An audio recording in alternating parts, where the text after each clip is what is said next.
Publius Clodius Pulcher was one of the tribunes of the plebs in 58 B.C.E, and we're going to talk about what he did during his year, but first we have to set the stage a bit.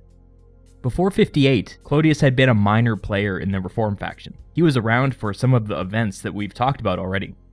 Clodius, or Clodius as he was known at this time, served as one of Cicero's bodyguards during the Catiline conspiracy in 63 B.C.E. Then, at the end of Cato's year as tribune of the plebs in 62, Clodius was caught in a sex scandal. Here's the short version. A religious ceremony was being held in Julius Caesar's home. This particular ceremony was being performed by women, so Caesar was gone and his wife Pompeia was leading it. For some stupid reason, Clodius dressed up as a woman and snuck into the ceremony, intent on seducing Caesar's wife.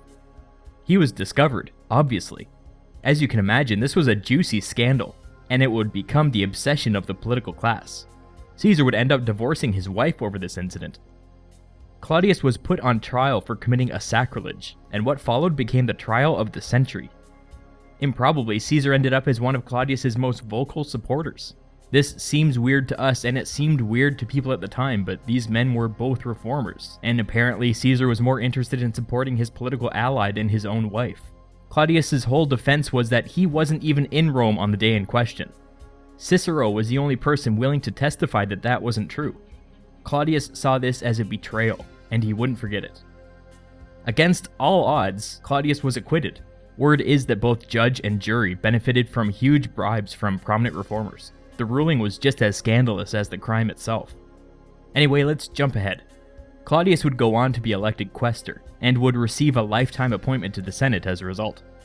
During Caesar's year in 59, Clodius got it into his head that he wanted to run for tribune of the plebs. Why? Here's my theory. The system for electing praetors and consuls was heavily weighted towards the rich and powerful. These people hated Clodius's guts from the whole sex scandal thing. He was still a few years away from being eligible for praetor, but he needed to beef up his resume if he wanted to stand a chance. Plus, we shouldn't overlook the fact that Caesar's election in 59 was a big turning point for the Reform faction. They had been in the political wilderness ever since the Catiline conspiracy, and Clodius was eager to be part of Caesar's new populist wave. But there was one catch. Clodius was part of an old patrician family, and was therefore ineligible to run for tribune of the plebs. The hint is in the name. The tribune actually had to be a plebeian. So with the help of Caesar and Pompey, Clodius came up with a scheme to get around this restriction. He renounced his patrician status, and was adopted into some random plebeian family, with Caesar as Rome's head priest conducting the adoption ceremony. The whole thing was a farce. His new adoptive father was younger than he was. To show off his new plebeian status, Clodius changed his name to Clodius, and immediately threw his hat in the ring to become one of next year's tribunes of the plebs. He won. I've mentioned this before, but tribunes of the plebs started their terms in December, so he got to overlap a little bit with Caesar's term as consul. The first notable thing he did, and we can now recognize the full importance of this act, was to veto Biblis's final speech on his last day as consul. Clodius wanted to align himself publicly with Caesar, and humiliating Biblis was a great way to do just that. Clodius came in with a full slate of populist reforms he wanted to pass, very ambitious for a tribune of the plebs. First, he proposed a bill that made the grain dole not just heavily subsidized, but 100% free for all qualifying Romans. You can just imagine how this drove the conservatives crazy. Cato had radically expanded the grain dole in an attempt to mollify the reformers. I guess it didn't work. After Cato and Clodius expanded and deepened the grain dole, it took up a significant portion of Rome's annual budget. Cicero raised objections to the high cost of this bill, just like he did last time with Cato. But with two reformers as consuls, Cicero didn't have enough support to halt the momentum of the populists. The bill passed. Clodius then introduced the bill, further aligning himself with Caesar. The bill would take away the consul's ability to shut down public business over bad omens. This was one of the tools that Biblis had used when he attempted to undermine Caesar's year as consul.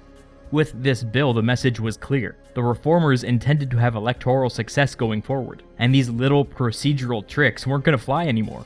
What Biblis did was still very unpopular with the public, so the bill passed easily. Cato had made Caesar's life a living hell during his year, and Clodius wanted to eliminate him as a potential threat.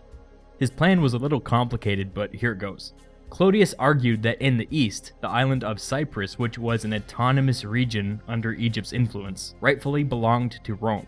Remember, Egypt had been left in a will to the Roman Republic, and Rome hadn't really done anything about it. So Caesar had settled the issue by accepting huge bribes and renouncing Rome's claim. Clodius introduced legislation arguing that this deal didn't extend to Cyprus, since it wasn't technically part of Egypt. Was Clodius right? In a strictly legal sense, maybe, but it seems clear to me that the spirit of Caesar's deal with Ptolemy was that Rome would leave Egypt alone. After only a year, Rome was beginning to chip away at that agreement. After that bill was passed, he followed it up with another one, saying that Cato should officially oversee Rome's annexation of Cyprus. This was just a ploy to get Cato out of the way, by sending him overseas to do a job that any nameless bureaucrat could do. But Cato felt honor-bound to obey the will of the Senate, so he went. Clodius was a busy lad, but it was all building to a purpose. He introduced another piece of legislation, taking away the provinces that had been assigned to the sitting consuls, and giving them more prestigious and wealthy ones instead. Clodius was doing two things here. He was signaling to the reformers that we take care of our own, and he was basically bribing the consuls for what would come next. Now the stage was set. All of Clodius's machinations so far were building to this. He introduced a bill that would make it retroactively illegal for any public official to execute any citizen without trial. Key word, retroactively. There was no mistaking who this bill was targeting. The only living person it applied to was Cicero, who had executed the ringleaders of the Catiline conspiracy in his year. He had done so with the approval of the Senate, but it didn't matter. This bill would make it illegal anyway. The two sitting consuls, being sympathetic reformers and sufficiently bribed, backed the bill. It's a testament to the strong populist energy in the air that Cicero's personal popularity in the Senate wasn't enough to stop this from happening. The bill passed. Finally, Clodius would have his revenge. He officially charged Cicero for the executions of the prisoners during the Catiline conspiracy. When they went to trial, Clodius seemed to be getting a lot of support from the people. At times, the audience in attendance could get pretty rowdy, and at the end of each day when Cicero would walk home, a group would follow him, shouting insults and pelting him with stones. Cicero began to fear for his life. After several days of this, he made the difficult decision to flee the city. Clodius jumped all over this. As soon as he found out, he introduced another bill formally banishing Cicero and seizing all of his property. The trial showed how much influence Clodius was gaining out on the streets, and the Senate didn't have the courage to stand up against him. The bill passed, and Cicero would spend the next year of his life in exile. Like the rest of the Senate, Pompey had stayed quiet during the debate to banish Cicero, but Pompey liked Cicero, and more importantly, he liked his politics. He began working behind the scenes to gather the support from other senators to overturn Cicero's banishment. Clodius caught wind of this and ordered his growing gang out on the street to focus their attention on Pompey. They gave him the same treatment they gave Cicero, and it got so bad that Pompey didn't feel safe leaving his home. They may not have realized it at the time, but Clodius had effectively seized control of the government. Rome's politics were broken. But Clodius's opponents had one more trick up their sleeve, and it's the oldest political trick in the book. They just decided to buckle down and wait him out. 8 of the 10 tribunes of the plebs joined forces and blocked all significant legislation from everybody. Pompey and other senators started lobbying next year's consuls to overturn Cicero's banishment after Clodius was out of office. It would take months and months of hard work, but in time, the Senate would get Cicero home. Clodius's year may have ended with gridlock, but he would go down as the most consequential tribune of the plebs in more than 60 years, and in the years to follow, his influence would only grow.